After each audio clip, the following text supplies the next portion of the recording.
Good morning, everyone. This is update for June 17, 2022, day 114 of the war, end of the war update. So, first of all, I would like to touch on one topic that um, sort of made upset some of the viewers, and specifically visit of the three leaders from Italy, Germany, and France, where I said that the purpose of that visit is to try to convince Ukrainian leadership to agree to the peace on the Russian terms, essentially. So this is obviously not going to be announced anywhere in the press or anywhere publicly or anything. Things like this, they obviously not popular, and they would be super unpopular in Ukraine. So it's all, conversation behind the closed doors. And the however, then there was and we want to sort of explain like how you can kind of look at this and see is look at the gestures, look at how sort of like um, the connection between their like what was for Ukrainian leader and those three leaders, right? Well, actually, there was also I think president from Romania, but essentially the focus obviously on their those three countries. So look at that, and then like even like handshaking, I like everything, like the whole kind of this non-verbal communication that you can see.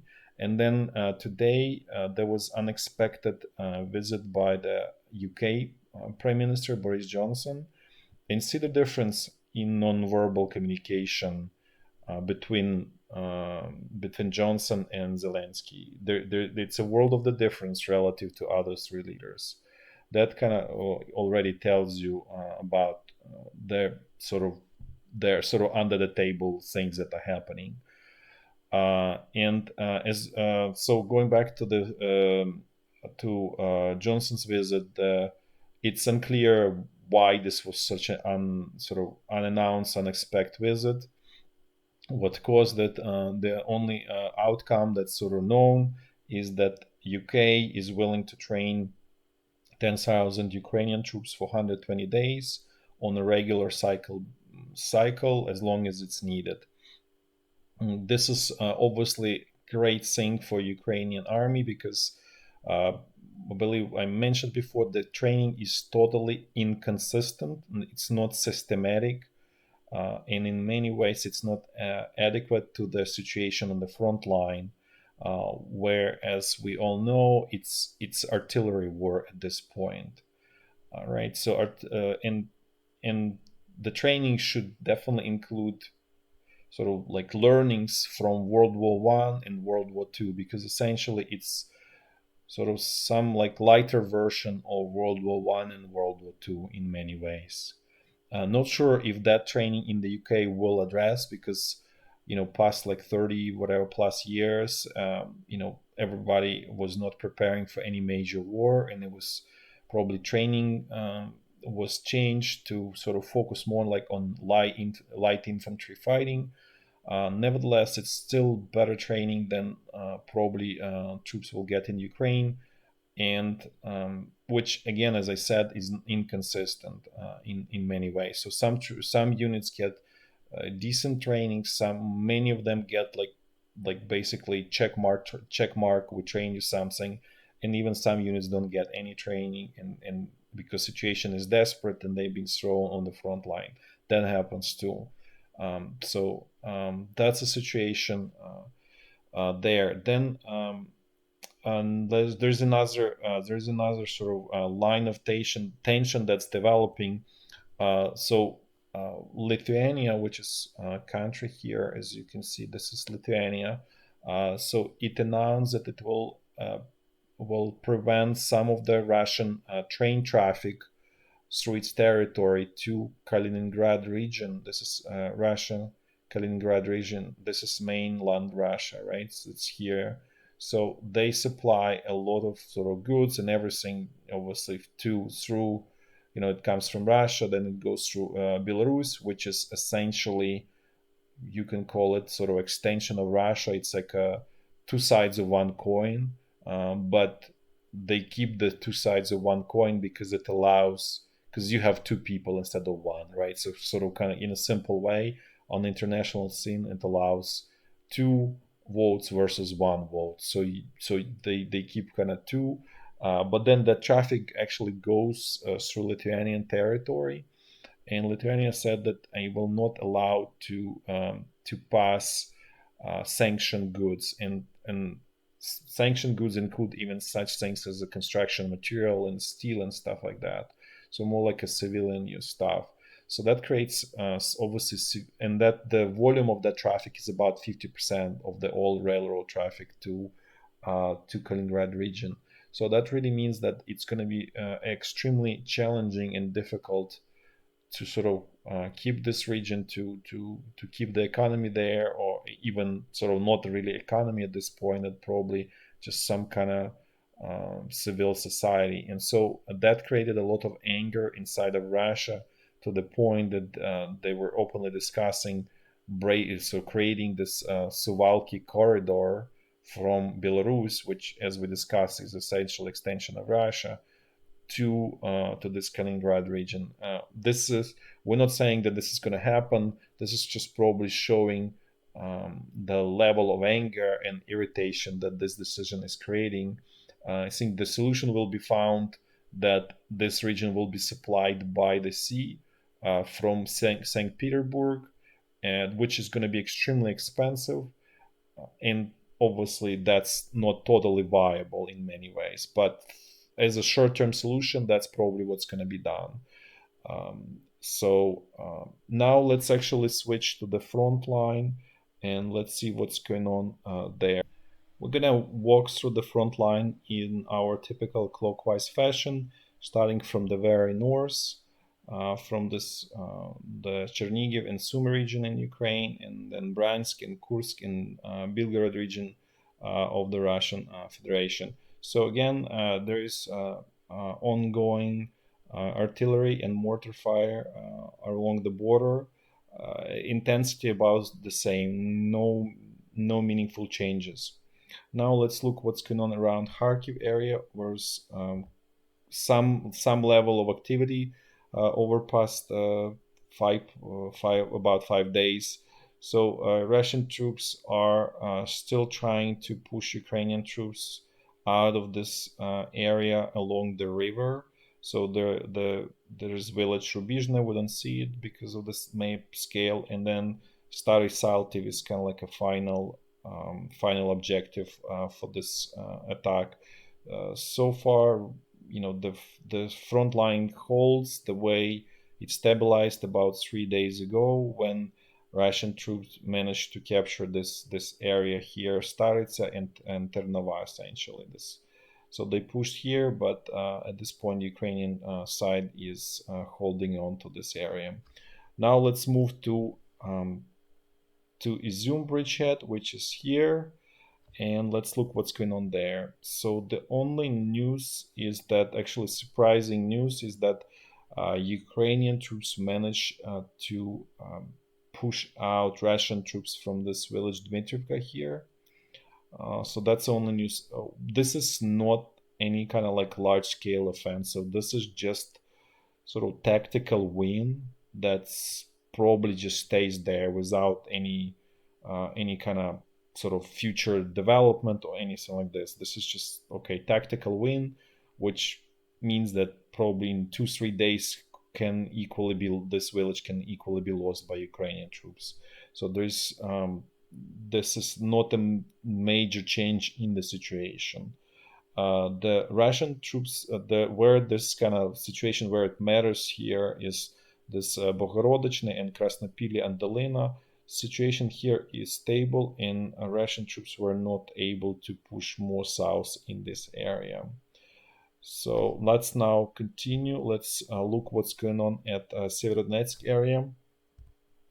So Severodonetsk, as we discussed, is still holding on.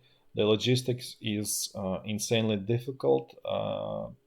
There is no clear way to predict if Ukrainian troops will be able to hold on, or for how long. And basically, it's very clear. It's sort of Stalingrad, sort of modern version of Stalingrad here, in terms of supply, where, if for those who don't sort of know the story, is that essentially Stalingrad was a Soviet Union bridgehead on the western bank of Volga River, where all of the supplies were ferried across the Volga, and it was super difficult, like led to a lot of losses. But it's obviously much more in Stalingrad. It's much more difficult than what it is here, because Sievierodonetsk is obviously not a match to Volga River by any means. So it's almost like a stream relative to Volga River. But nevertheless, it's and the scale of the fight is much lower. But there is sort of similar situation in many ways, that it's extremely difficult to supply, and the fighting is going on in the industrial area. But so far, the situation there, sort of call it stable for now. Now let's move south. Let's see what's going on around this Popasna area. There was again a lot of Russian pressure in this Bilogorivka, Berestove, Mykolaievka, and north of Rubivka area. So basically, they continue pushing. They continue trying to kind of chew a little bit, like a little bit more, right? So obviously the objectives are more focused on this, call it like north western direction, because then it kind of leads here, because the goal objective is to cut this road over here, as you can see, that goes through this Verkhnyokamensky from this town Sievierodonetsk, and that sort of is a feeder that supplies all of this forces in this area, right? And to kind of provide a little bit more color, this road is already starts to be under artillery shelling. So there were several Ukrainian supply trucks and then BMP that were destroyed actually already on this road. So this road is already becoming kind of unsafe and unstable in terms of the supplying. And as we discussed yesterday, there's not much needed in terms of further Russian advance. If they get to this area about Spirin and Ivano-Darivka, the situation is essentially done for Ukrainian troops here, and it will be sort of withdrawal probably more than not, but we don't know. It's definitely gonna be it's gonna be essentially very close to a pocket for Ukrainian troops. So far, it's still not there, and Ukrainian troops continue fighting for this area. So now, and another thing that we would like to mention here is that, and we're showing here that 100th Brigade from 1st Army Corps is also operating here, and they're actually using T-62 tanks, which we discussed, I don't remember, probably 10 days ago or so, which is that tank is really is horrible for the modern war. And the reason actually, what is kind of like learning from all of this, is that actually troops need what it used to be assault gun during World War II. There is a clear need in assault gun on the battlefield that would support artillery, because the tanks, they sort of used in that role, but they actually not truly designed to be the assault guns. They have very distinct purpose, and so they don't quite work well in that way, basically. Or in other words, that they probably overly expensive resource to be used as assault guns, essentially. So there's so again, this is kind of like revisiting World War II, essentially, even in the types of the weapons in many ways. So sorry, just to get a little bit sort of sidetracked, but essentially, what this tells us that Russian command is pulling resources from all areas where they can, because the 100th Brigade is actually its 1st Army Corps, and that's not 2nd Army Corps. This whole area is area of operation of the Second Army Corps, which is Luhansk region, and this unit, and along with 61st Naval Infantry Brigade, they were operating straight west of Donetsk and attacking Ukrainian troops there. So you can see that there is this desire to sort of pull everything, every single available resource, and sort of send out lines elsewhere, just to sort of be able to complete this encirclement here, which is, as we discussed, it's really the Ukrainian situation here is hanging by the thread. But if we were to, there's no way to predict it in a rational way. It's more like a betting.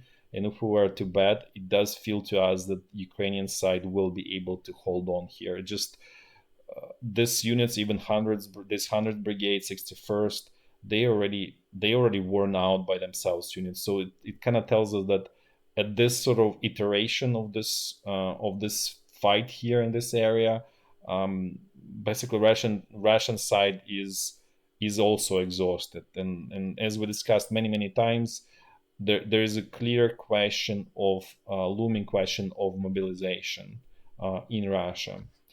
But now let's keep going. Let's look this is just Severodonetsk. This is destroyed bridges that we discussed. This is this chemical plant here. So nothing new here. Basically, fighting is going on somewhere on outskirts of the chemical plant. So this is the same kind of like closer look at what was shown. So you can see the railroad lines, roads, and a little bit more zoomed in. So this is nothing changed since yesterday actually here. Now let's look a little bit in the sort of southern section of this Popasna area, where the Wagner mercenaries operate, and they continue trying to complete this encirclement of this Ukrainian forces in this area around this power plant here, which is here. They actually made some progress. So this is what was shown yesterday. All we know that they made even a little bit more progress. We just don't, there's no like villages or hamlets, so it's really hard to kind of know where exactly. But this salient got a little bit bigger. We don't know by how much, but they made little progress. So which again makes the whole situation here is a little bit more difficult, essentially more dangerous, let's put it this way, for Ukrainian side. So now let's then go west. Let's look what's going on west of Donetsk. Here situation become very quiet because the main attacking units were taking out, which is 61st Naval Infantry Brigade and the 100th Brigade. So this point, this is more or less sort of shelling situation, and everything's here frozen, similar to how it is frozen in Zaporizhzhia front line and the Kherson bridgehead. So this is very similar, and similar in many ways to Kharkiv area, because that there it just the skirmishes of small size units. It's not like major fighting there either. So this is just a closer look at the Avdiivka area that we discussed many times. Now let's move down south and look at Zaporizhzhia front line. This is this eastern stretch, which was the most important, where Russian troops made some progress. It's basically frozen, quiet, artillery shelling, some, as we discussed yesterday, some sort of reconnaissance group action where, as we mentioned, that Ukrainian group wanted to get in the rear and kind of force withdrawal from this village Pavlivka, but they were beaten down and they retreated. So Russian side kept village Pavlivka in their hands. Probably something if you still remember when we discussed Izyum and village that was captured there, which was I think Dmytrivka. So that probably something similar happened there as well, by the way. This is just a sort of whole look at the Zaporizhzhia front line. Everything, as we discussed many times, on hold and frozen. Now let's move to Kherson. Kherson bridgehead, and here again everything is frozen. There was a question from one of the viewers, so what happened to that attack? That attack basically died out because of the Russian artillery fire. Basically, Ukrainian army has no strategic answer to the Russian artillery and this Orlan 10. That pair is essentially like chewing up Ukrainian units, right? They not that's not a it's not like a quick distraction, but basically they monotonously working and just chewing it up, right? It's kind of like World War One type of situation when just artillery slowly, methodically, chews up defenses, and that's exactly what is happening in general everywhere on the front line, and specifically in Severodonetsk. That's how, like, let's say Vrubivka got captured, is that Ukrainian sort of army, as we said again already, does not have strategic answer to this Russian artillery plus this UAV that work in pair, and then they work very well, or relatively well, let's put this way. And plus there is huge amount of ammunition that's being expended by Russian side that Ukrainian side does not have that level of ammunition, not to mention number of the artillery pieces overall. So we may discuss tomorrow how, like, what the potential Ukrainian answer could be. We're not sure that the command in Ukraine is capable of doing that, but there is obviously, you can always sort of find solution to it. But basically, again, going back to this attack that was from Davydiv Breed and was directed towards Novakakhovka.